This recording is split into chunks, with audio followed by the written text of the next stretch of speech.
Morning dear students. बच्चों, मैं डिम्पल कटारिया यहाँ पे आपको 10th क्लास का गणित विषय यानी कि मैथ सब्जेक्ट का कार्यपत्रक 21वें नंबर का करा रही हूँ, जिसमें हम 25 अगस्त 2021 वाली वर्कशीट आज कर रहे हैं। ठीक है बच्चों, हमने जो सोमवार को जो वर्कशीट की थी उसमें हमने प्रतिस्थापन विधि सीखी थी। आज हम विलोपन विधि सीखेंगे दो चर वाले रैखिक समीकरण युग्म के लिए। तो आपको विलोपन का मतलब समझता है? विलोपन मतलब होता है गायब हो जाना। कोई भी चीज़ कैसे गायब हो जाती है, जैसे कि कोई मूवी अगर चल रही हो तो जैसे कि यहाँ पे मैंने एक फ़िल्म देखी है, फिल्म के हीरो को एक मशीन मिलती है जिससे वो गायब हो सकता है। आपको ध्यान है कौन सी मूवी है वो? अब तो आप छोटे छोटे हैं, शायद आपने नहीं देखी हो, पर मैं आपको बता देती हूँ, मैंने ज़रूर देखी है वो मूवी, और उसका नाम है मिस्टर इंडिया। ठीक है, वो किसी को भी दिखाई नहीं देता उस मूवी में, और समाज से भ्रष्टाचार विलोपित करने का वो प्रयास करता है और बुरे तत्वों को भी सबक सिखाता है। ठीक है, तो यहाँ पर हम गायब करना सीखेंगे। अब गायब किसे करेंगे? ऑब्वियसली मुझे तो आप करोगे नहीं गायब। इसके लिए आपको क्या करना होगा कि जो भी आपके चर वाली रैखिक समीकरण है उनके चरों को आप गायब करोगे। ठीक है, चर कौन कौन से होंगे? एक्स या वाई। तो एक्स या वाई में से किसी एक को आप गायब करेंगे, और वो भी करेंगे कैसे? योजित प्रतिलोम के द्वारा भी और गुणन प्रतिलोम के द्वारा भी। अब देखो कैसे करोगे, कॉन्सेप्ट अब हम बताते हैं। जैसे कि यहाँ पे हमारे पास ये एग्जाम्पल है, देखो 4 है और हमें अगर 4 की जगह 0 लाना है तो हम क्या करेंगे? हम भाई 4 में से 4 घटा देंगे। ठीक है, ऐसे ही हम 12 में -12 को जोड़ दें या 12 में से 12 घटा दें तो भी हमें 0 मिल जाएगा। ऐसे ही यहाँ पे देखो ये जो 3x है, अगर हम 3x में से 3x को घटा देंगे तो 0 मिलेगा, और -4y में अगर हम +4y जोड़ देंगे तो भी 0 मिलेगा। तो कुल मिलाकर हमें 0 लाना है। ठीक है, अब जैसे यहाँ पे देखो उचित गुणांक प्राप्त, यहाँ पर देखो 3y प्लस का है और यहाँ पे 0 लाना है, तो आप क्या करोगे भाई? 3y में से 3y घटाएंगे। ऐसे ये 4x है, ठीक है, और यहाँ पे 0 लाना है, ये प्लस का 4 है, तो आप यहाँ पे कैसा 4 लेके आओगे? माइनस का 4 लाओगे। ठीक है, नेक्स्ट टाइम ये 2x है तो यहाँ पे आप 2 रखोगे, तो देखो 2x से 2x कट गया। अब ये 5 यहाँ पे माइनस का है तो इसको हटाने के लिए प्लस का 5 लाएंगे। ऐसे अब माइनस का 7 है तो इसको हटाने के लिए हम प्लस का 7 लाएंगे। तो समझ में आ रही है ना बात की क्या कह रही हूँ? तो चलिए अब हम विलोपन विधि में करते क्या है। इसमें हमारे स्टेप देखो, सबसे पहले तो हम क्या करेंगे कि जो भी चर है उसके गुणांकों को हम समान बनाएंगे, और समान बनाने के लिए क्या करेंगे? हम उन समीकरणों को दोनों को भी कर सकते हैं और एक को भी कर सकते हैं। हम किसी भी अचर संख्या से यानी कि कांस्टेंट नंबर से गुना करेंगे, यानी कि जिसमें एक्स वाई नहीं होना चाहिए, जैसे कि 2, 3, 4, 5 इनमें एक्स वाई नहीं होता, तो इनसे हम क्या करेंगे? गुना करेंगे। फिर उसके बाद हम यहाँ पे क्या करेंगे? एक चर वाली जो रैखिक समीकरण है उसको पाने के लिए हम यहाँ पर जोड़ेंगे भी इसको और इसको घटाएंगे भी। ठीक है, अब आप जोड़ेंगे भी और इसको घटाएंगे भी, और फिर उसके बाद में आप किसी भी चर राशि का मान ज्ञात करेंगे। जैसे कि मान लीजिए कि हमें x का मान हमें मिल गया है। ठीक है, अगर x का मान मिल गया है तो हम दूसरी चर राशि में मतलब समीकरण में उसका मान रख देंगे, जिससे कि हमें y का मान भी यहाँ पे मिल जाएगा। अब बच्चों कंफ्यूज मत हो, बिल्कुल कंफ्यूज मत हो, मैं अभी आपको स्टेप बाय स्टेप अच्छे से करके समझा देती हूँ कि आपको ये यहाँ पे कैसे करना है। ठीक है, तो इसके लिए अब यहाँ पे हमारे पास एक समीकरण है, हम इस समीकरण को देख लेते हैं। जैसे कि 2x + 3y बराबर है 8 के। ठीक है, और इसको हम सबसे पहले मान लेंगे समीकरण 1। फिर उसके बाद दूसरी समीकरण है 4x + 5y बराबर है किसके? 8 के।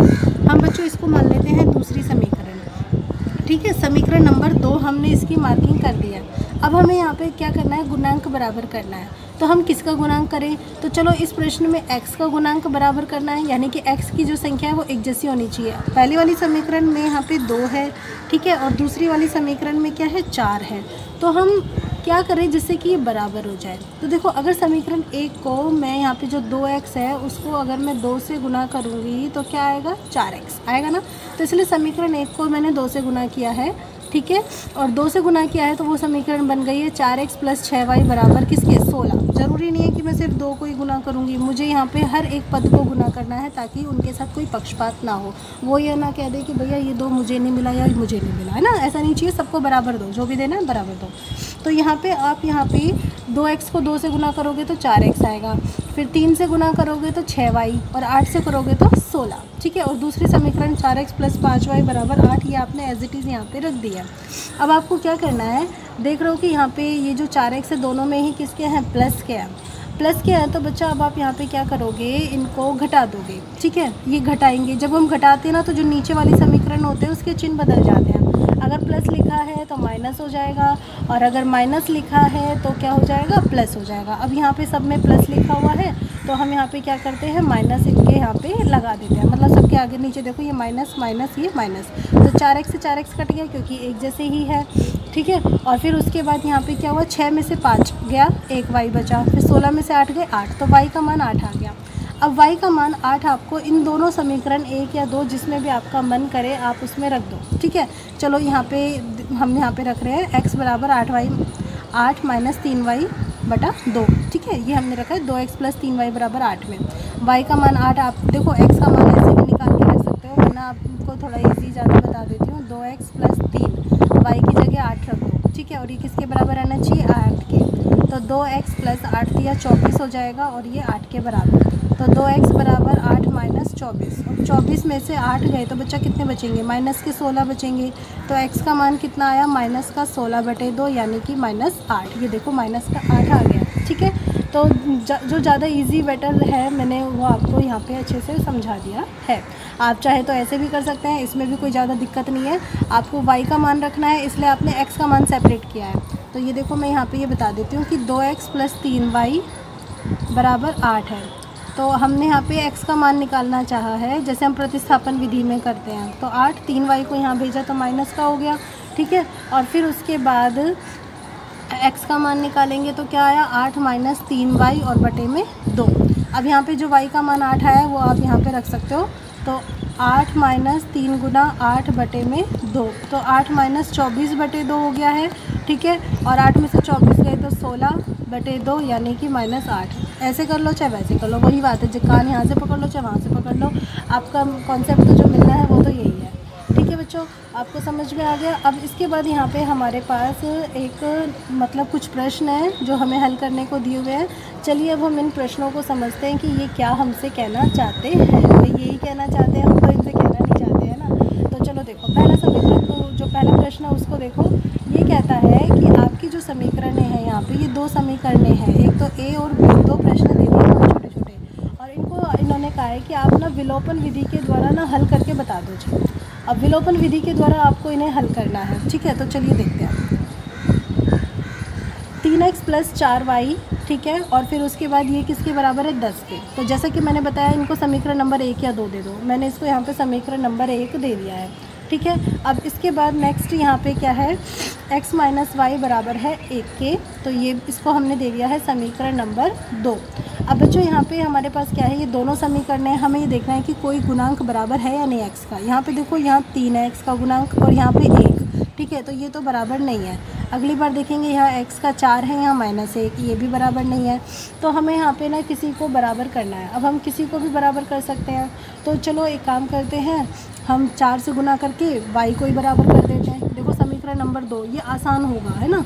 तो इसको 4 को x से गुना किया तो 4x, 4 को y से गुना किया तो 4y और बराबर हो गया 4 के। तो एक समीकरण 3 हो गई है और एक हो गई है 1। भाई दूसरी तो हमने अब गायब भी कर दी है ना। तो जब हमारे पास इतना हो गया है तो यहाँ पे अब आपको करना क्या है, ठीक है। देखो यहाँ पे प्लस का 4y है, ये ध्यान दो, और यहाँ पे क्या है माइनस का 4y। हम 4y को ही क्यों देख रहे हैं, क्योंकि बच्चों हमने यहाँ पे y को यहाँ पे हमने क्या करा है, गुणांक बराबर करे हैं, तो हम इसलिए 4y को हम यहाँ पे देख रहे हैं। तो हमने इन दोनों को घटाने की बजाय यहाँ क्या करना है, जोड़ना है। क्यों, क्योंकि एक प्लस का एक माइनस का, तो प्लस माइनस कट जाएंगे। तो 3x और 4x हमारे पास कितना है 7x, और ये किसके बराबर हुआ 14 के। तो x का मान 14/7 किसके बराबर आ गया 2 के। x का मान मिल गया ना, 2 मिल गया। अब ये जो आपकी समीकरण है 2 या 1 किसी में भी रख दो, ठीक है। 1 2 3 3 समीकरण है हमारे पास, इसमें से हम किसी में भी रख सकते हैं। तो हमने इसका मान समीकरण 2 में रख दिया। समीकरण 2 कहती है कि जी x माइनस वाई बराबर 1 होता है। तो x का मान 2 रखो, 2 माइनस वाई बराबर 1 होगा, तो माइनस वाई 2 यहाँ आ जाएगा, माइनस का हो जाएगा -1 माइनस वाई बराबर -1, ठीक है। तो यहाँ से हमारे पास y का मान कितना आएगा, 1 के बराबर आएगा। तो x का मान तो 2 हो गया है जी, और y का मान यहाँ पे हमारे पास कितना हो गया है 1 हो गया है, ठीक है।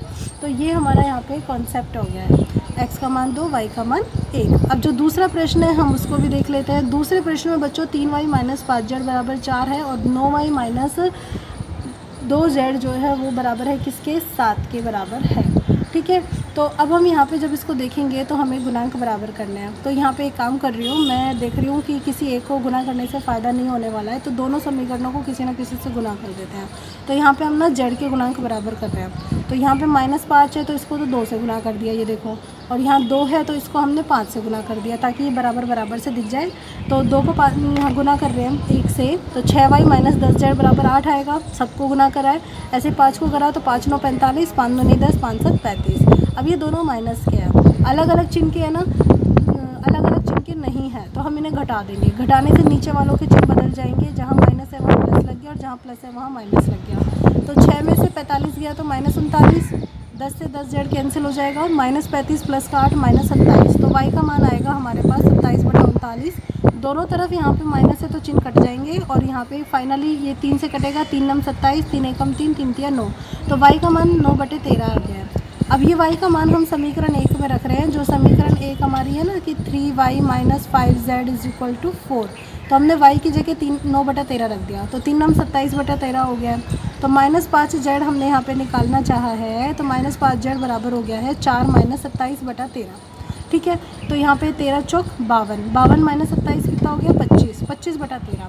तो 5z का मान -25/13 और 5 नीचे आ जाएगा, तो z का मान -25/13/13 गुना में यहाँ पे क्या हो जाएगा 5 हो जाएगा। ठीक है। तो अब यहाँ पे आप इसे काटेंगे, 5 एकम 5, 5 25, तो माइनस का 5/13, x का मान 9/13 और y का मान -5/13। ये हो गया हमारा प्रश्न, समझ में आ गया। अब बच्चों देखो यहाँ पे एक दूसरा प्रश्न भी है। ये कहता है कि मीना जो है वो 2000 रुपये की राशि निकालने बैंक गई है। कितने रुपए निकालने गई 2000। ठीक है, ध्यान में रखना दिमाग में, 2000 रुपये चाहिए मीना को। उसने कैशियर से एक तो 50 रुपये के नोट लिए और सिर्फ 100 रुपये के नोट मांगे। मतलब कि उसको हो सकता है किसी शादी वादी में किसी को इधर उधर देना हो तो 50-100 के नोट से ही काम चला लेगी। ठीक है। और उसे कुल 25 नोट मिले, ज़्यादा नहीं मिले है ना। तो अब मीना कहती है कि बताओ उसको कितने 50 रुपये के नोट मिले और कितने उसे 100 रुपये के नोट मिले हैं। तो आप इस सारणी को देख के समझ सकते हैं कि देखो हमने ये सोचा है कि 50 रुपये के नोट हमने मान लिए यहाँ पे x, 100 रुपये के नोट हमने मान लिए y। अब बेटा कुल नोट, यहाँ पे नोट लिखा है तो कुल नोट कितने हैं 25, यानी कि x + y को जोड़ देंगे तो 25 आ गया। और ऐसी कुल राशि, भाई 50 के नोटों की संख्या, अगर भैया एक नोट है तो 50 रुपये हो गए, 2 नोट है तो 50 को 2 से गुना कर दिया 100 रुपये हो गए, 3 नोट है तो 50 को 3 से गुना कर दिया। और अगर मान लो हमने x नोट माने हैं तो 50x हो गए। ऐसे y नोट अगर हमने 100 रुपये के माने हैं तो 100y हो गए। तो 50x + 100y किसके बराबर हो गए 2000 के कुल रुपये। अब ऐसे भी समझ में नहीं आया तो चलो अब देखते हैं मेरा वाला तरीका। चलो आ जाओ। हमने माना कि 50 रुपये के नोटों की संख्या कितनी है जी x। ठीक है। हमने माना कि 100 रुपये के नोटों की संख्या कितनी है जी y। ठीक है। कुल कितने नोट मिले आपको जी 25 नोट मिले, यानी कि ये x और y को जोड़ देंगे, जितने भी हमें 50 के और 100 के नोट मिले हैं तो उनको जोड़ने पर कुल कितने नोट मिलेंगे 25। ठीक है। तो x + y बराबर हो गया 25, समीकरण नंबर 1। अब ये कहते हैं कि भैया 2000 रुपये भी तो मिले हैं, यानी कि 50 को x से गुना कर दिया, 100 को y से गुना कर दिया, क्योंकि 50 के नोट कितने हैं x और 100 के नोट कितने हैं y। तो 50x + 100y बराबर कितने हो गए 2000 के। अरे भैया 50 कॉमन आ रहा है, काट दो, 50 एकम 50, 50 दूनी 100 और यहाँ से 50 चौका 200 और ये 0 1 ऊपर, तो x + 2y बराबर 40। अब हमारी बहुत प्यारी प्यारी सी 2 समीकरणें बन गई है। कौन सी 2 समीकरणें बन गई है जी, एक तो बनी है x + y बराबर किसके 25 के, और दूसरी बनी है कि x + 2y ये किसके बराबर है जी 40 के। अब हमें इन दोनों समीकरणों को लेकर अपना जो प्रश्न है वो यहाँ पे हल करना है। तो हम क्या करते हैं, समीकरण 2 में से एक को घटा देते हैं। क्यों घटा देंगे, देखो बच्चों यहाँ पे x है, यहाँ पे भी x है, गुणांक बराबर हो गया ना x का, दोनों के बराबर ये एक ही है तो घटा दो। x + 2y बराबर 40 और वहाँ पे क्या है x + y बराबर 25। आप बेटा समीकरण 1 में से 2 को भी घटा सकते हो, कंफ्यूज मत होना कि मैडम अगर हमने 1 में से 2 घटा दिया तो क्या होगा, उसको भी घटा सकते हो, बस माइनस के चिन्ह आएंगे, अब दोनों तरफ आएंगे तो वो कट जाएंगे। ठीक है, कोई दिक्कत नहीं है। x से x कट गया, 2y में से y गया तो y, और 40 में से 25 गए तो 15, y बराबर 15। अरे भाई साहब 100 रुपये के नोट मिल गई है तो है ना। 100 रुपये वाले नोटों की जो संख्या है यहाँ पे वो कितनी आ गई है हमारे पास, आ गई है जी ये कितनी 15 आ गई है। अब हमें इस y का मान x + y बराबर 25 समीकरण 1 से हमने रख दिया है x का मान ज्ञात करने के लिए। ठीक है। तो यहाँ पे आप देखो x + 15 बराबर 25, तो x बराबर 25 - 15 यानी कि 10। तो 50 रुपये के नोटों की संख्या कितनी आ गई 10 और 100 रुपये के नोटों की संख्या आ गई कितनी 15। तो ये हो गया हमारा पूरा क्वेश्चन, समझ में आ गया ना बच्चों। अच्छा लगा ना? चलो वर्कशीट को लाइक करो, फटाफट से वीडियो को लाइक करो और अपने फ्रेंड्स के साथ शेयर करो। और मिलेंगे अपनी नई वर्कशीट में, तब तक के लिए bye bye, tata, thank you so much for watching this channel.